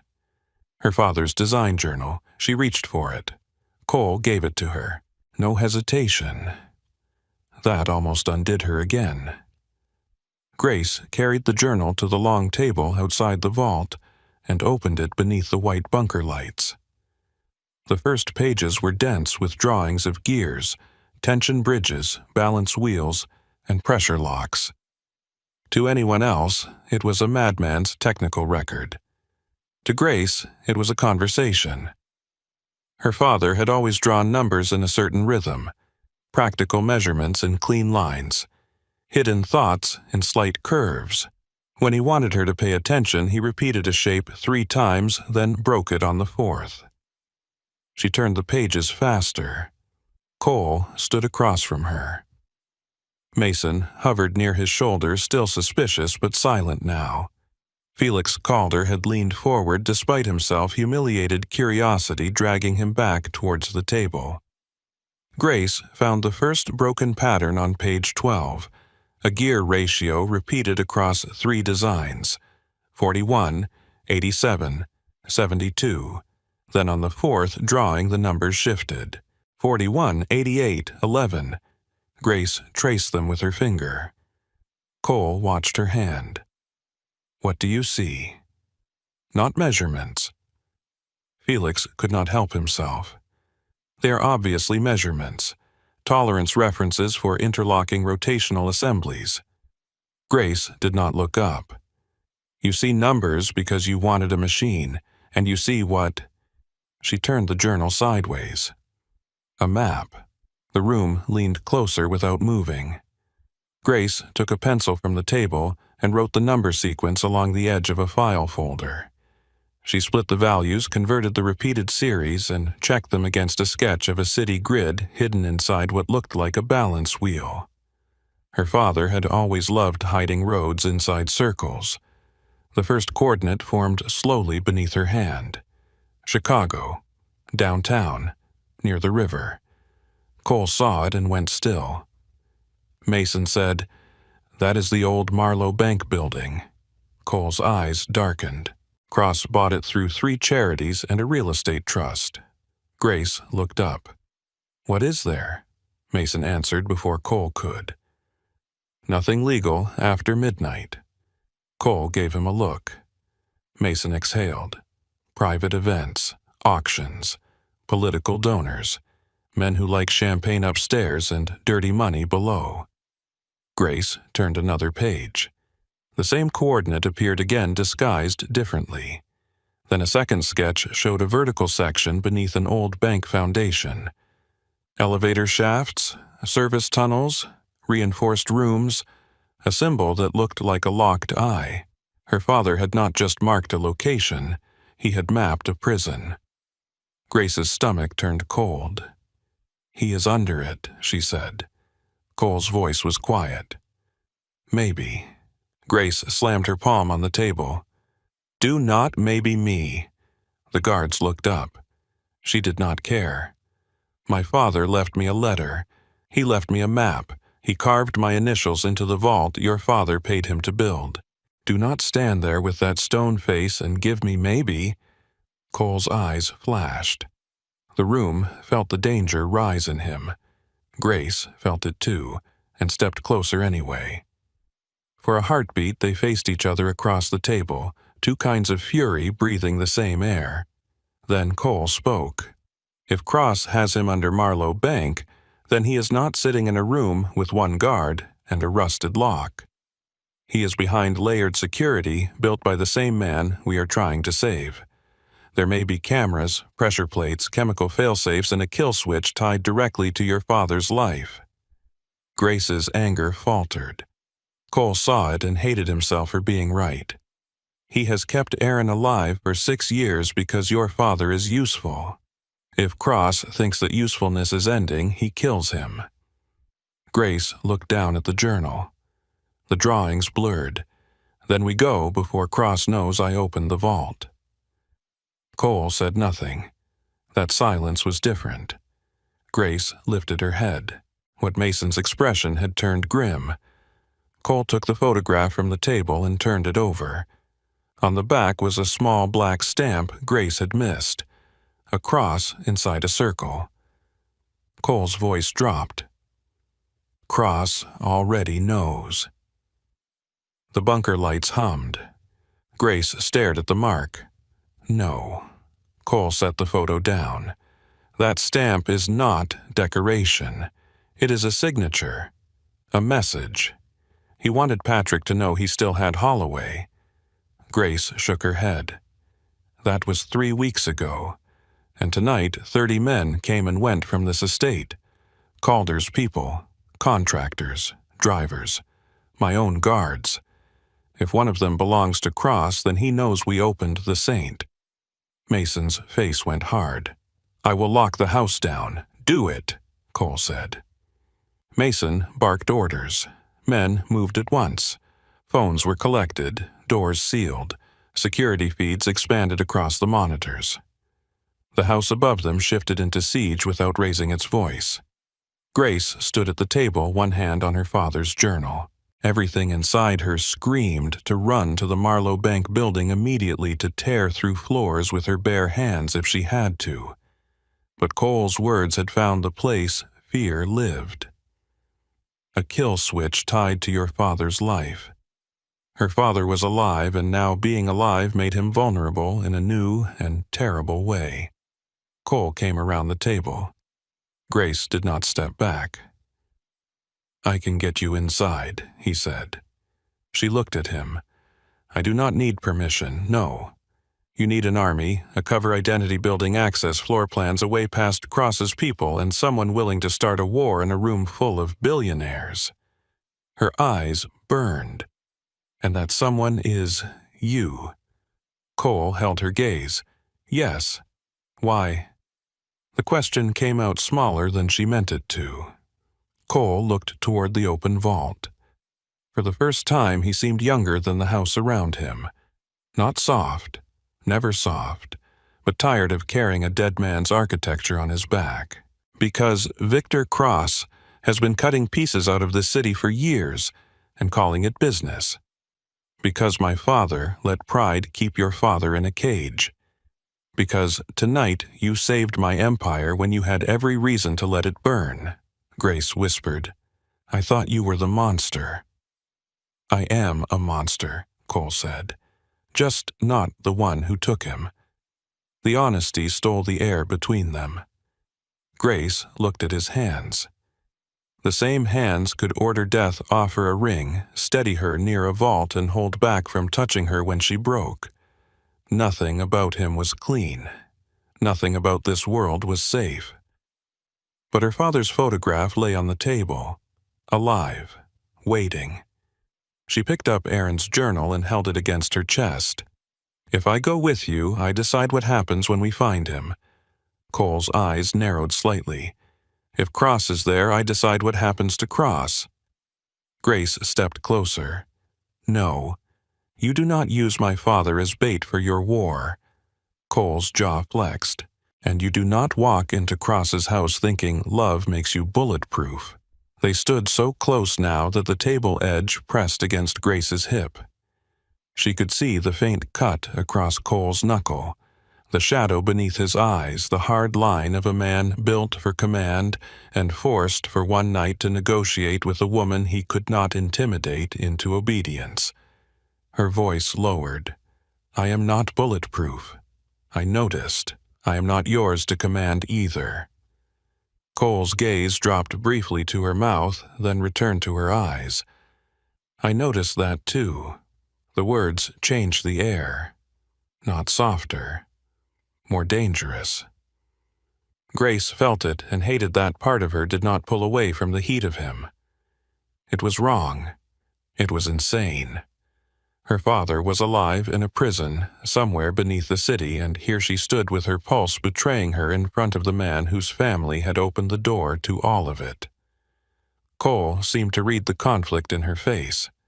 He stepped back first. That saved them both from something neither could afford. Mason returned phone in hand. The house is sealed. 2 guards missing from the South Service post. Their trackers went dead 18 minutes ago. Cole's expression turned lethal. Names: Davis and Kern. Cole looked toward the monitors. Find them.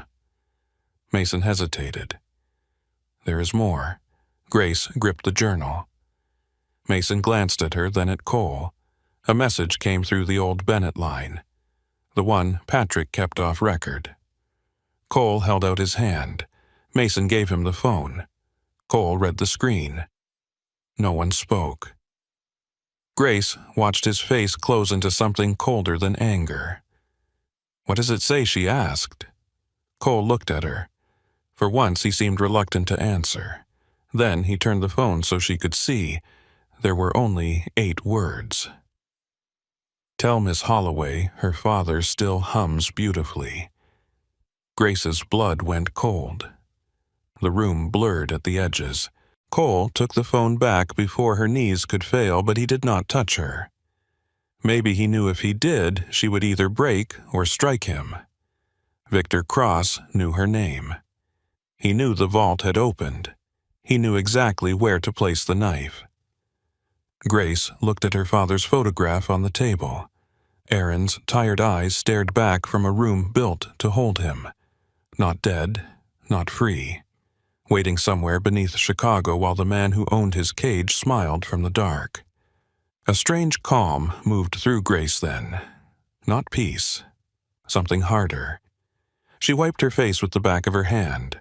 The tears were done. Cole watched the change happen. So did Mason. Grace folded her father's letter carefully and placed it inside the journal. Then she tucked the brass spring fragment into her palm and closed her fingers around it. "When do we go?" she asked. Cole's voice was low. "When you understand what going means." "I understand." "No, Grace, you do not." He stepped closer again, and this time the whole room seemed to fall away behind him. Victor Cross does not just kill enemies. He studies them. He learns what they love, then builds a room around it. If we walk toward him, he will not see you as a daughter trying to save her father. He will see the one lock Aaron Holloway might still open. Grace held his gaze. Then he should be careful. Cole's eyes darkened. "Why is that?" "Because my father taught me how locks think." For the first time all night, something like a smile touched Cole Bennett's mouth. It was brief, dangerous, almost proud.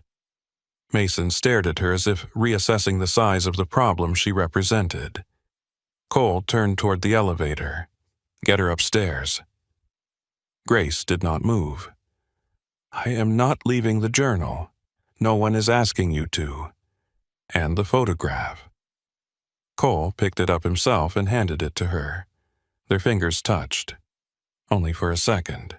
The contact sent a shock through her so sharp she almost hated him for it. Cole looked at their hands, then at her face. His voice dropped so low only she could hear. "I'm going to help you get him back." Grace wanted to believe him. That was the most dangerous thing in the room. She pulled her hand away and held the photograph close. "Do not make promises to me, Cole Bennett." He stepped aside, giving her the path to the elevator. "I do not make promises." Grace walked past him. His voice followed, quiet and certain. "I make debts." The elevator doors opened. Grace stepped inside with her father's journal. Her father's letter and the photograph that had dragged hope back into her life without asking permission. Cole entered beside her. Mason joined them last, still watching Grace like a loaded gun left on a table. As the doors closed, the open vault remained in view for one final breath. The Iron Saint stood behind them, black and brass, and silent, now emptied of its first secret, but not its last.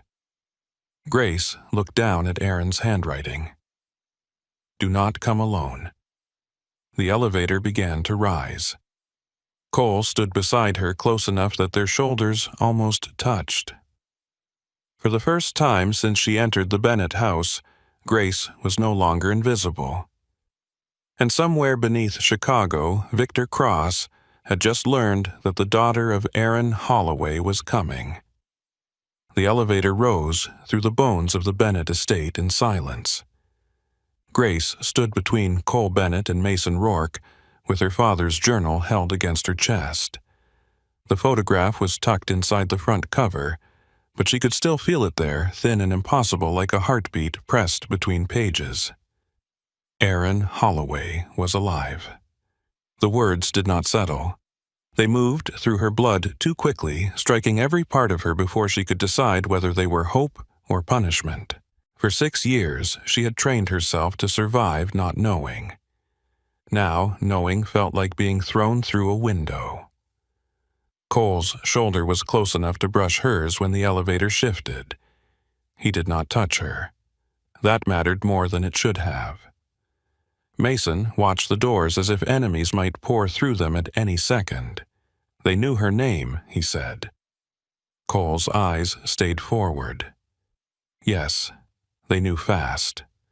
Yes, that means somebody in the house talked. Cole's jaw hardened. Somebody in the house will stop talking before dawn. Grace looked at him then. There it was again. The cold place inside him. The place that did not threaten violence because it had no need to threaten what it could simply do. She should have stepped away from it. She should have remembered every warning she had ever heard about men like Cole Bennett. Instead, she thought of Victor Cross saying her father still hummed beautifully, and a darker part of her understood why monsters survived. Sometimes the world gave gentle people no tools sharp enough. The elevator opened into the first-floor hall. The mansion had changed while they were underground. Staff members had vanished behind locked doors. Guards stood at every entry point. The foyer chandelier burned above polished marble, throwing pale light over men with guns and faces emptied of sleep. Mrs. Vale stood near the staircase with one hand at her throat. Her eyes found Grace first. Not the uniform. Not the bucket girl. Grace. Then she saw Cole beside her, and whatever question had risen died behind her teeth. Cole removed his cufflinks as he walked, his voice calm enough to frighten everyone who heard it. Move the primary files to the city. Split the drives. No vehicle carries more than one case. No one leaves alone. No one calls home. Men scattered. Grace followed because she did not know where else to go and because Cole had not asked.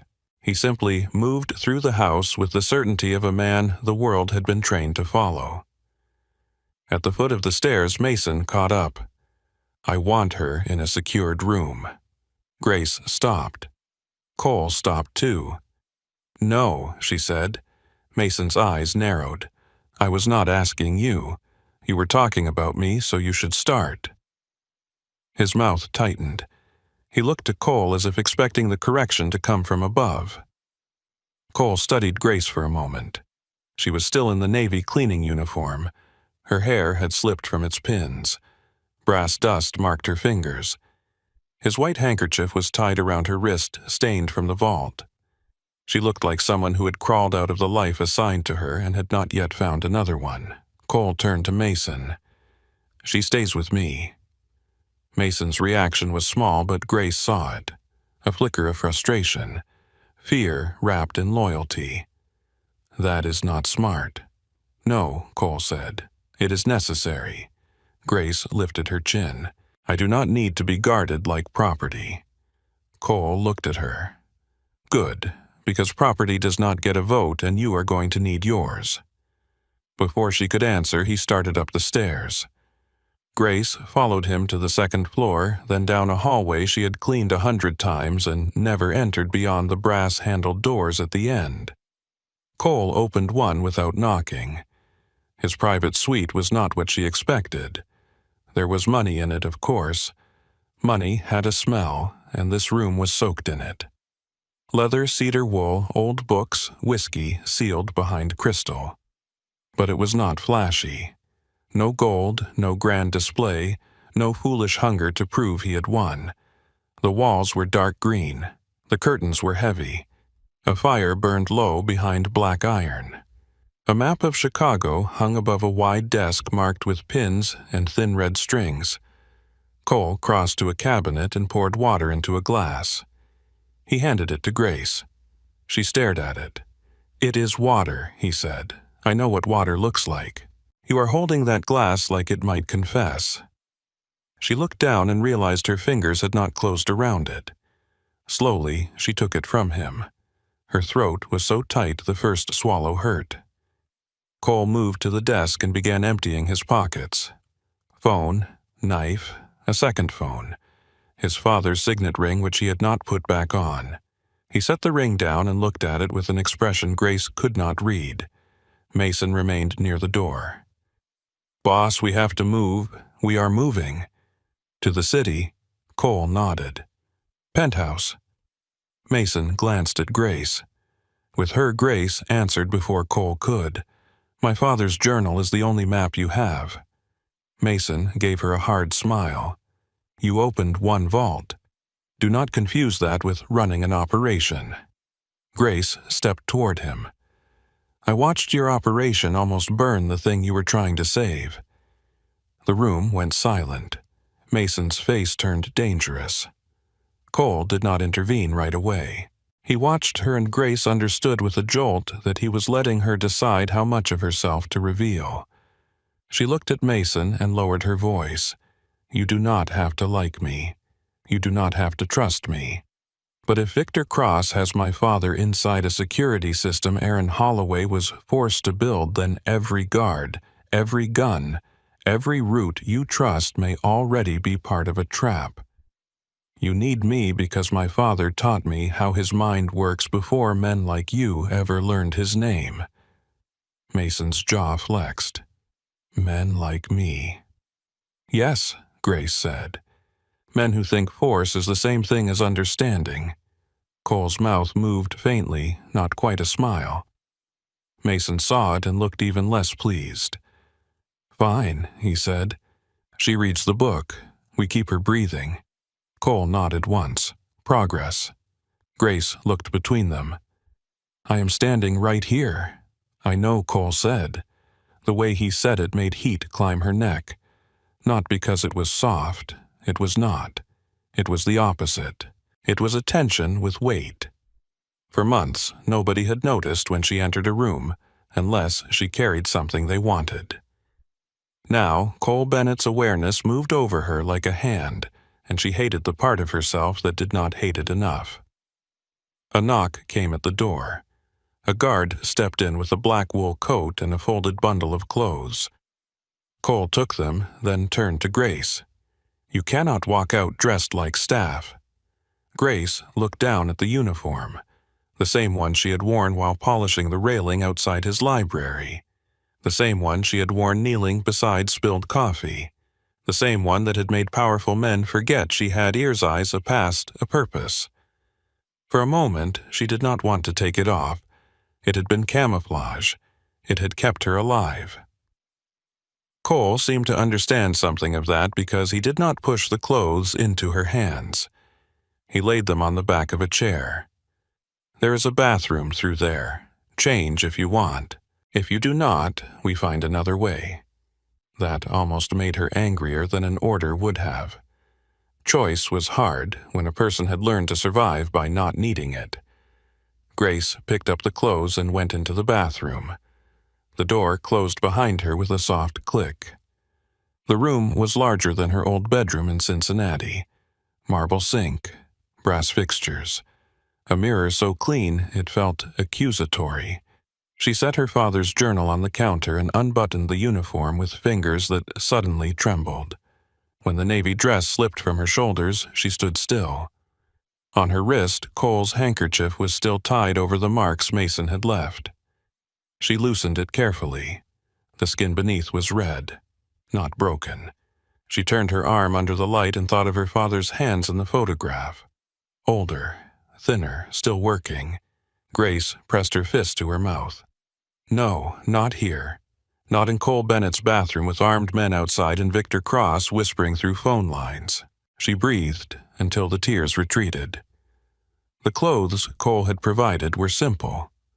Black trousers, soft sweater, warm coat. Not a disguise for a party. Not yet. Just something clean. Something that did not belong to the servant she had pretended to be. When she returned, Mason was gone. Cole stood at the desk with a phone to his ear. No mistakes, he said. If Davis and Kern are alive, I want them found. If they are dead, I want to know who touched them. And if they ran, I want the road closed before they remember how to pray. He ended the call. Grace walked to the desk and opened her father's journal. Cole watched her but said nothing. That silence was better now. Not empty. Waiting. She turned pages until she found the Marlowe Bank drawings again. Under the brighter desk lamp, new details surfaced. Tiny cross-hatching around the elevator shafts.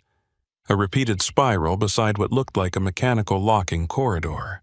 Her father had used 3 line weights, one for structure, one for movement, one for warning. Grace took Cole's pencil and began marking the margins. Cole came to stand across from her. Tell me. She did not look up. There are at least 3 lower levels beneath the bank. The first is probably public service. Storage, old mechanical rooms, maybe event infrastructure. The second is controlled access. See these spiral marks. That means rotating barriers or timed doors. And the third, Grace's pencil stopped. The lowest sketch was not drawn like a room.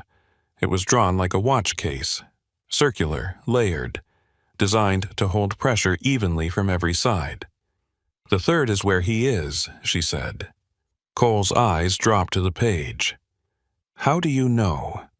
Because it is the only place on the drawing where the mechanism is built inward instead of outward. Cole waited. Grace touched the center of the circle.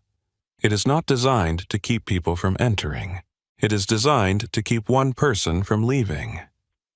The room seemed to grow colder. Cole leaned both hands on the desk. His sleeves were rolled again, exposing his forearms. A faint cut crossed one knuckle. Grace remembered the red water in the conservatory sink. You said kill switch. I said there may be one. Is there? Grace turned the page. The answer was waiting on the reverse side, disguised as a regulator sketch. A narrow line ran from a chamber wall to a symbol that looked like a heart split by a gear. Her stomach tightened. Yes. Cole looked at her face and understood before she spoke. Tied to him. She nodded. Maybe pulse, maybe body heat, maybe a pressure plate under his chair. My father would have been forced to build it, but he would have hidden a weakness somewhere. Where Grace scanned the page, I do not know yet. Cole was quiet. Then he said, You will. It should have sounded like pressure. Somehow it sounded like certainty. Grace looked up at him. Do not make me into a miracle because I opened one door. I am not. You are. No, Cole said. I am making the only rational assessment available. 30 experts failed because they looked at your father's work like thieves. You look at it like blood. The words struck hard. Grace closed the journal halfway. You keep saying things like that. Like what? Like you understand loss. Cole looked towards the fire. For a while, only the wood cracked. My mother died when I was 9, he said. My father told me the funeral was not the place for tears. He said grief was only useful if you could turn it into memory, and memory was only useful if you could turn it into strategy.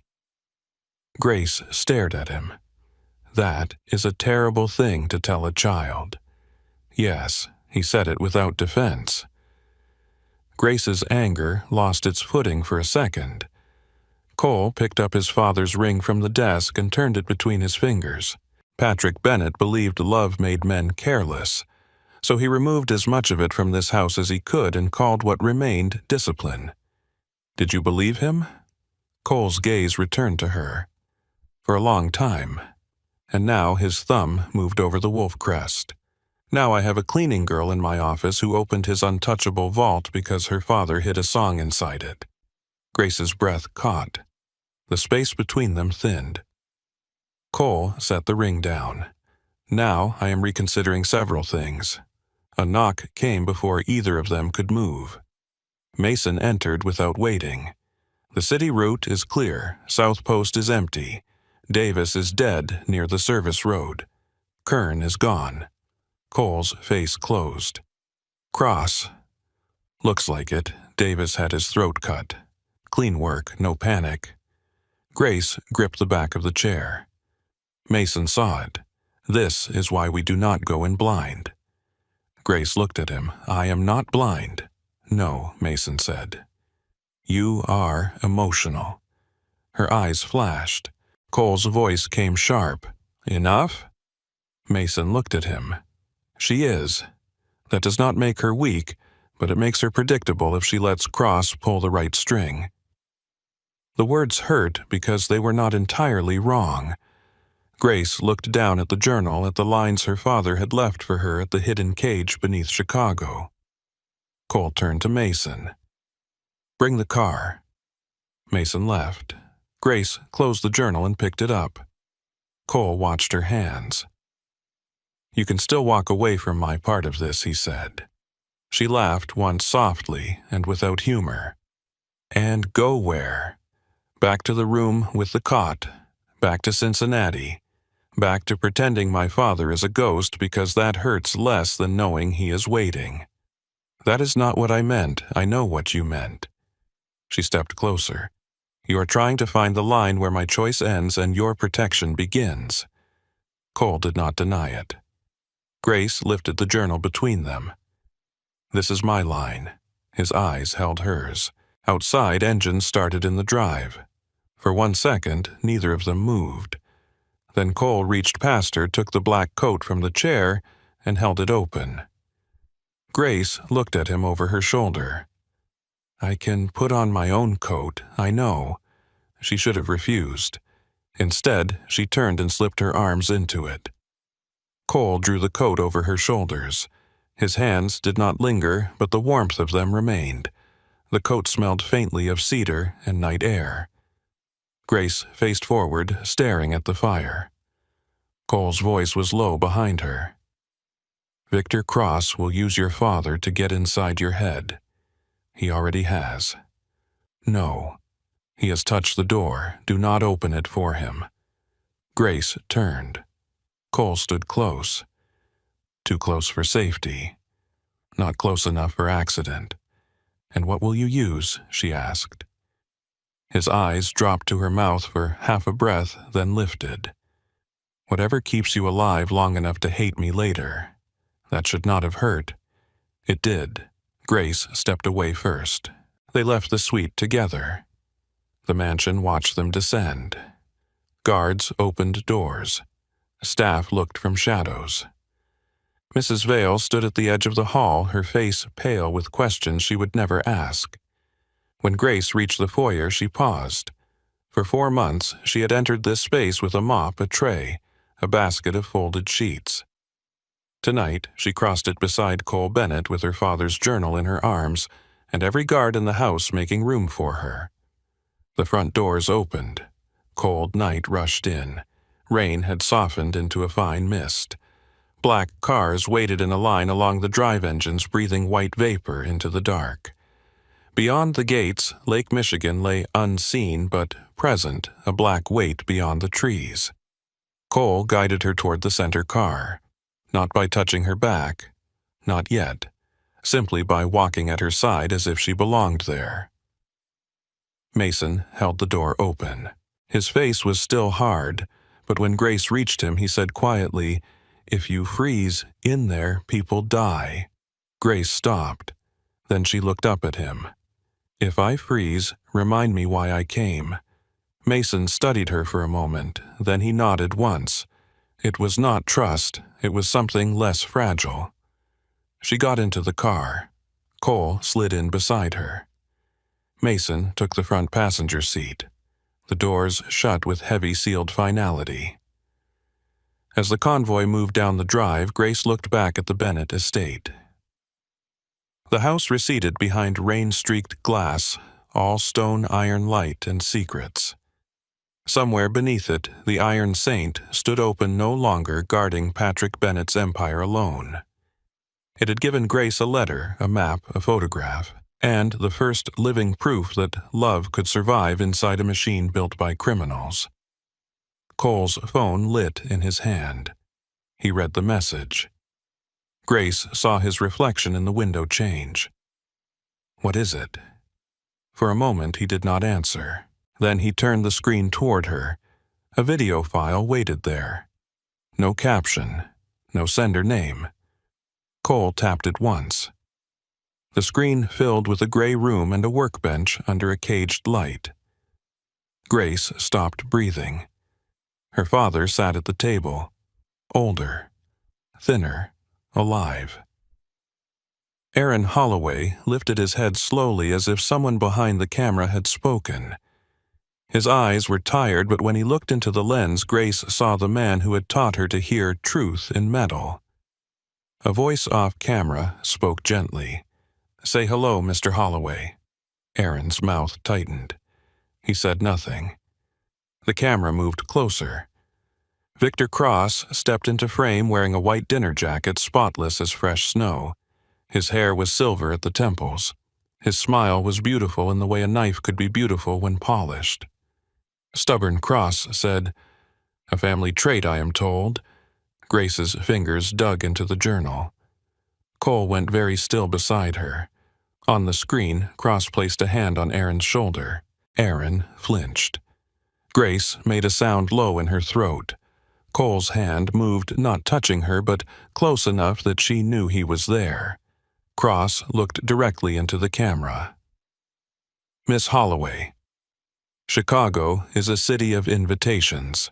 Some are written on paper, some are written in blood. Your father and I will be attending the Marlowe Winter Benefit tomorrow night. I do hope Mr. Bennett brings you properly dressed."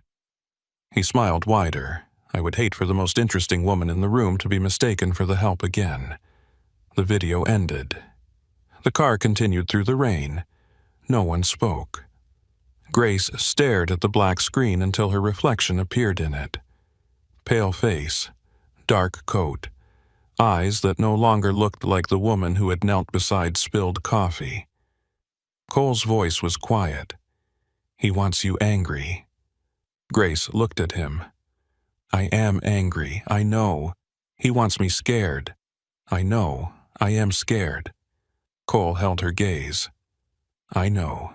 The honesty steadied her more than comfort would have. Grace opened her father's journal again and placed the brass spring fragment in the center of the Marlowe Bank drawing. The tiny curved piece caught the passing city lights and flashed gold. She touched it with one finger. "Then, we do not give him what he wants."